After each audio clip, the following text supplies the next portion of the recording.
So my name is Lieutenant Jesse Iwuji. I'm a U.S. Naval officer and also a driver in the NASCAR K&N Pro Series West. I've had a different path coming into NASCAR. Most people grew up as kids just racing go-karts and then moved on to legends, late models, and so on. For me, I'm originally from Dallas, Texas. Both my parents immigrated from Nigeria back in the 80s before they had me and my two brothers and my sister. And being in Texas, high school football was huge. So my big goal was to make it to college, play college football on the best team I could. The Naval Academy started recruiting me towards the end of high school, and I took that offer and went there. And I went there because I was going to get a great education, play great football, and then also, have a great career in serving in the U.S. Navy afterwards. During that whole time, I started growing this crazy passion towards cars and racing.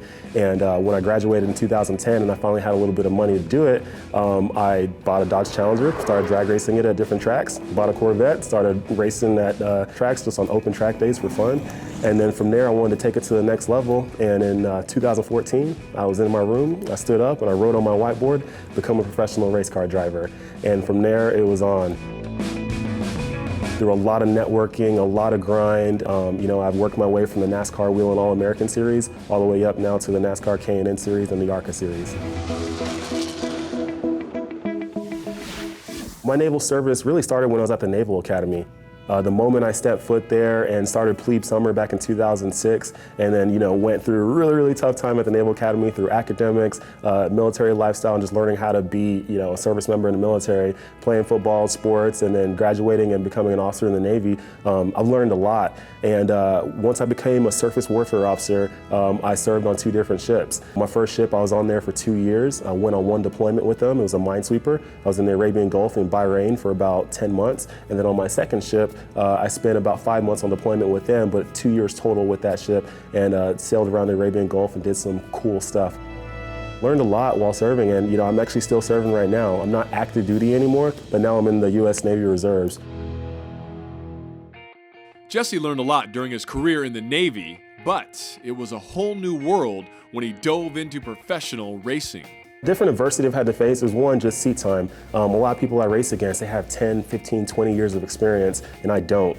I have 3 years basically. I started racing in 2015, and I'm still racing right now. So what I've tried to do to help that is a lot of simulator training. It doesn't completely replace real life on-track experience, but it does help out a lot just to get familiar with different tracks. There's faster drivers than me. There's guys who are really good. There's guys who will continue to move up the ladder. I want to do the same, but the only way I'm going to do it is if I keep on learning, stay clean, stay out of trouble on the track, and just every single time I'm out there, just learn as much as possible so I can get better.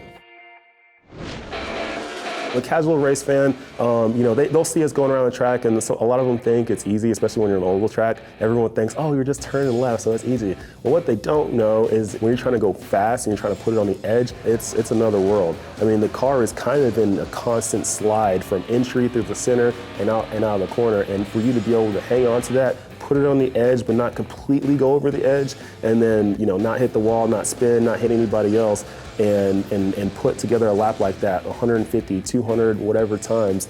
It's hard. It's not easy at all. And then with all the heat stress we have in the car, it's 120, 130, 140 degrees in the race car the entire time. You're burning up. You have a race suit on. You're sweating. You're dehydrating, and then you got somebody in your ear, a spotter, who's telling you all these different things. And you're having to listen to them and pay attention and focus. It's different. So a lot of people don't know that. They just think you just show up on race day, hop in a race car, and race. It's way different than that. When Jesse isn't pushing his car to the limit, he's putting everything he has into helping others less fortunate than himself. So it's important definitely to give back. At the end of the day, you will achieve your dreams if you help others achieve their dreams too. And it's always when it seems like you don't have anything else to give, you're at your lowest point when somebody comes and asks for help. And at that point, if you're able to be like, you know what, here you go, I'm gonna help you. Even though I have nothing, it's gonna make a big difference. Something like that actually happened to me back in 2016 when I heard about this kid, and he was 4 years old, he had terminal cancer. Doctors told him he only had a couple months to live. And when I heard the story, I got in touch with his parents, and I flew his parents from Las Vegas to Boise, Idaho. The kid had a bucket list, and on that bucket list, he had one thing on there, and it was like to get a ride in a race car. So we made his dream come true. We gave him a ride in the race car. I think it made his world, and at that time I didn't even have really money to fly him and his family up to Idaho. I actually took money from my race money that I needed for the next race, tire money, and just spent it on flying him up there. Now he's gonna make it to, I believe, his 7th birthday now, when the doctors told him he wasn't gonna make it to his 5th. So I don't know if what we did really made the big difference for that, but hopefully helping him achieve one of his dreams and his goals, was part of why he's still here today, and he's still fighting and he's still pushing. So anytime you can give back, anytime you can help others achieve their dreams, you'll achieve yours too. My motivation with racing and what I want to do is actually multiple things. One, I want to make it to the top level in NASCAR. I started racing because I wanted to get to the top level of something in motorsports, and NASCAR was the first door that opened up for me. But the other part of it too is helping people. With where I came from, I'm not the average racer. I didn't grow up in this sport. I haven't been in it the whole time. I was somebody who was outside of it and then jumped into it. So for a lot of people out there who are just regular folks out there who just work their 9-to-5 jobs, they're looking for someone to inspire them, someone to look up to, who can motivate them and maybe get them to go from what they're doing to reaching their dreams or goals or whatever it is. That's why I can't ever quit. Too many people are looking up to me to succeed, and hopefully that motivates them to get up and go after their goals and dreams, because too many times there's a lot of negativity in this world. A lot of people will tell you you can't do it. People will say that because they don't have that same vision that you did. They weren't given that same vision you were given to achieve that certain goal. So if you never let someone's opinion of you become your reality, you will succeed in life.